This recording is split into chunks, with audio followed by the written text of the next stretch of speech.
আর ওয়াকফ আইন নিয়ে যেভাবে সারা পশ্চিমবঙ্গের মধ্যে যে সন্ত্রাস আমরা দেখছি, সেই সন্ত্রাসের পিছনে কিন্তু পুরোপুরি মদত দিচ্ছেন এই মুখ্যমন্ত্রী মমতা বন্দ্যোপাধ্যায়। কারণ তিনি একজন পুলিশ মন্ত্রী, তিনি হোম মিনিস্টার, তিনি পুলিশ মিনিস্টার এবং তিনি চিফ মিনিস্টার। তার পুলিশ দাঁড়িয়ে দাঁড়িয়ে দেখছে যে বিডিও অফিস ভাঙচুর হচ্ছে, তার পুলিশরা দাঁড়িয়ে দাঁড়িয়ে দেখছেন যে রেল লাইন উখড়ে ফেলা হচ্ছে, তার পুলিশরা দাঁড়িয়ে দাঁড়িয়ে দেখছেন যে শামশেরগঞ্জের মা বোনেদের, তাদের গরিব মা বোনেদের রুটি তরকারির দোকান ভেঙে চুরমার করে ফেলে দেওয়া হচ্ছে।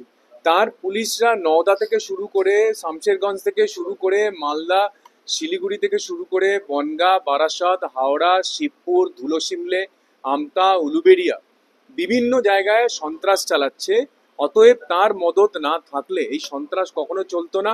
অতএব আমি বাংলার মানুষ তাকে অলরেডি চোর মমতা বলে। আমার মনে হয়েছে এই ঘটনার পরে তিনি একজন জিহাদি মমতা, এবং পশ্চিমবঙ্গের এই পুরো জিহাদের পিছনে সবচাইতে বড় হাত হলো ওনার। এবং উনি চুপচাপ বসে আছেন, দেখছেন যে পুরো পশ্চিমবঙ্গ আগুন জ্বলুক, পশ্চিমবঙ্গের মা বোনেদের রক্ত বন্যা বয়ে যাক। তারপরে ঠিক সময়ে এসে উনি আবার একটা ভিকটিম কার্ড, একটা সেন্টিমেন্টের কার্ড খেলবেন, এবং ঠিক ভোটের আগে খেলবেন যাতে ভোটটা ওনার দিকে যায়। ওনার একটাই মাত্র উদ্দেশ্য, জবে থেকে উনি রাজনীতি করছেন, উনি পশ্চিমবঙ্গের মানুষকে গরিব রাখতে চান, উনি পশ্চিমবঙ্গের মানুষকে অশিক্ষায় ডুবিয়ে রাখতে চান, যাতে পশ্চিমবঙ্গের মানুষরা ওনার থেকে ভাতা পেয়ে ওনাকে ভোটটা দেন এবং ভোটটা পেয়ে উনি মুখ্যমন্ত্রী হন। ওনার একটাই উদ্দেশ্য জীবনের, যে উনি মুখ্যমন্ত্রী থাকবেন এবং ওনার পরিবার, তাদেরকে উনি রক্ষা করবেন। তার জন্য পশ্চিমবঙ্গের মা বোন, পশ্চিমবঙ্গের হিন্দু মুসলিম সবাইকে জলাঞ্জলি দিতে প্রস্তুত আছে। আমরা তো মুসলিম ইসলাম ধর্মের বিরোধী নই, আমার প্রচুর মুসলিম বন্ধু আছে, আমার এখনো হৃদয়ের বন্ধু যদি থাকে তারা আমার সঙ্গে মুসলিম বন্ধু, কিন্তু তারা রাষ্ট্রবাদী মুসলিম। তারা এই যে ইসলাম পরিপন্থী যা মানুষরা রাস্তায় নেমে রেল লাইন উখড়ে ফেলে, যারা বাস জ্বালিয়ে দেয়, যারা গরিব মা বোনেদের দোকান ভাঙচুর করে, সেই মুসলিমরা কিন্তু এই মুসলিমদেরকে সাপোর্ট করেন না।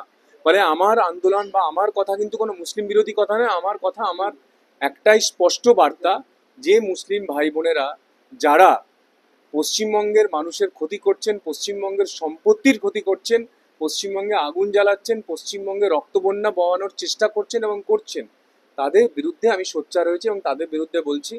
এবং আমার একটাই আর্জি, যে রাষ্ট্রপতি শাসন কবে আসবে এটা নিয়ে গত 4 বছর 5 বছর হয়ে গেল পশ্চিমবঙ্গের পাড়ার দোকানে, চায়ের দোকানে, বাসের মধ্যে, রেল স্টেশনে, রাস্তায়, হাটে, বাজারে একটাই আলোচনা চলে যে কেন্দ্রীয় সরকার কেন পশ্চিমবঙ্গে এখনো রাষ্ট্রপতি শাসন নিয়ে আসছেন না।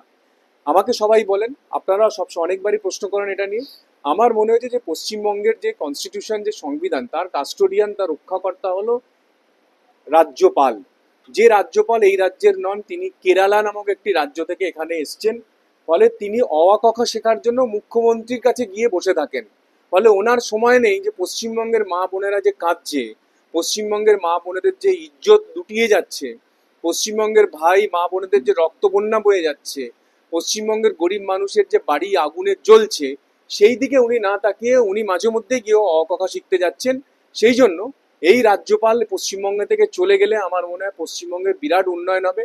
আগের যিনি রাজ্যপাল ছিলেন ধনখড়জি, তিনি পশ্চিমবঙ্গে রক্ষা করার জন্য বহু চেষ্টা করেছেন এবং প্রচুর আন্দোলন করেছেন। আন্দোলন মানে তার মতো করে করেছেন। তিনি বারবার গিয়ে কেন্দ্রীয় সরকারকে জানিয়েছেন যে পশ্চিমবঙ্গে যে অস্বাস্থ্য পরিবেশ, সেটা থেকে মুক্তি পাওয়ার জন্য কেন্দ্রীয় সরকারের এগিয়ে আসা উচিত। কিন্তু এই রাজ্যপাল মানুষের আমাদের কষ্ট দেখে উনি বোধহয় উল্লসিত হয়ে উনি গিয়ে মমতা ব্যানার্জির কাছে গিয়ে অ ক খ শিখছেন। সেই জন্য যদি পশ্চিমবঙ্গের শান্তি ফিরিয়ে আনতে হয়, এই গভর্নরকে হয় পরিবর্তন করা উচিত, নাহলে এই গভর্নরের ঘুম থেকে জেগে ওঠা উচিত।